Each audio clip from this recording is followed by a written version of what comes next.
Given Ledley's injury, are you preparing yourself to start against Algeria on Friday? Yes, I am. But I was doing that in the last game as well. You never know what's going to happen. Maybe in a warm-up, training the day before, as what happened to Rio. So it won't be just me, it'll be the other defenders in the squad that'll be preparing right. If Ledley is out for 3 weeks, and I say if because that's what some reports suggest, do you feel you and John Terry can provide the partnership needed to get England through the rest of this tournament? Yes, but if I'm given the opportunity, the time will tell. We'll be able to assess that after the performances. But I think beforehand we've got to be confident of the ability both players have got. But as I said, after the games we'll be able to judge that. How's Rob Green been over the last 24 hours or so, Jamie? Well, we had a day off yesterday.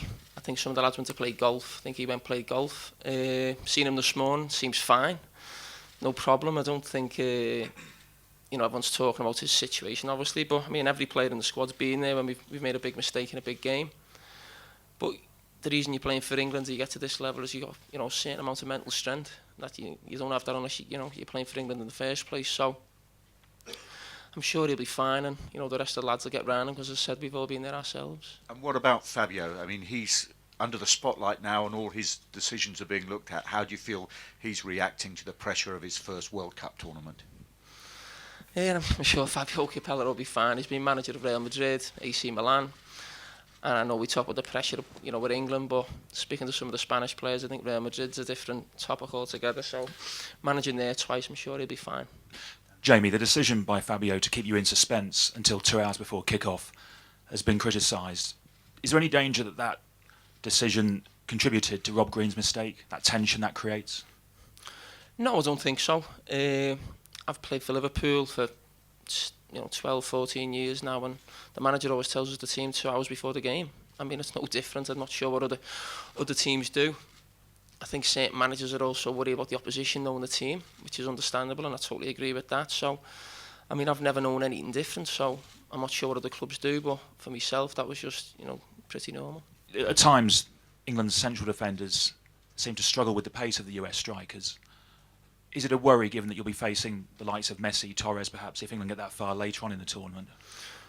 Well, we worry about that then. I think we've just got to make sure we win the next game, get through the group. That's the main thing. And if we're playing them, great, because it shows that we're through. But I don't think we should be looking too far ahead. We've got to look at the next game and try and get 3 points. Just to go back to this late selection policy of the managers, you say at Liverpool that's how it happens, but at Liverpool you probably know week in, week out who your goalkeeper is. As a centre-back, is it not unsettling not to be able to train knowing who your goalkeeper is until 2 hours before a game? Yeah, but I mean, before the game, if you'd have asked me, I'd have said Rob Green was playing. I mean, I think he's played every international in the last 12 months by 1 or 2, so I don't know, what the situation if he told him in private, but I mean, for me, I always felt Robert Green was going to start because he's played that much, so for me, he was always the first choice pick, but as I said, that was the manager's decision, and I'm not sure what he'll do in the next game, but I always felt, if I was going to play or come on in the game, that, Rob Green would be behind me. Just one last question, slightly off the wall, about the Vuvuzelas in this tournament. What do the players make of them and what it does to the atmosphere?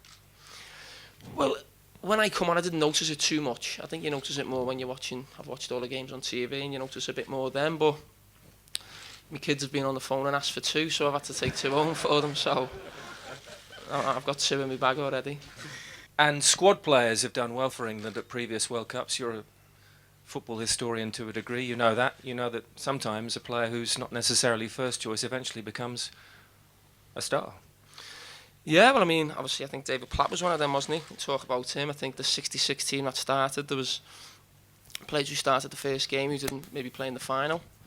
So there's always players who come in and make an impact, and that's what you've got. That's the reason why we bring 23 players.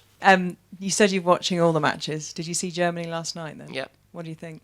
Very good. I think it was probably the best performance in the tournament up to now. I think Argentina played very well without maybe getting the goals, but Germany were very impressive last night. Thought Ozil was outstanding, off the front man.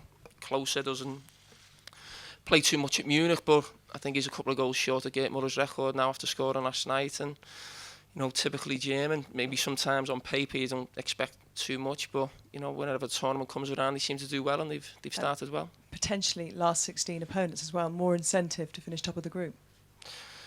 Just for me, it's the next game to win the next game. I don't go along with this team playing that one and looking too early. Maybe with one game to go, we can maybe look at a route if we're already there. But I think the most important thing for England is to concentrate on the next game. On at half time in that game at the weekend, can you give us some insight, just back to Robert Green again, on how he was at half time after that mistake and how, from your point of view, he went on to handle that situation?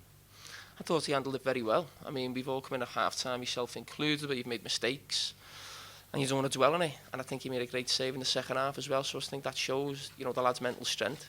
It's a mistake that doesn't mean he's a bad keeper. It's just a mistake that he will make 2 or 3 times in his career. The other keepers will have done it.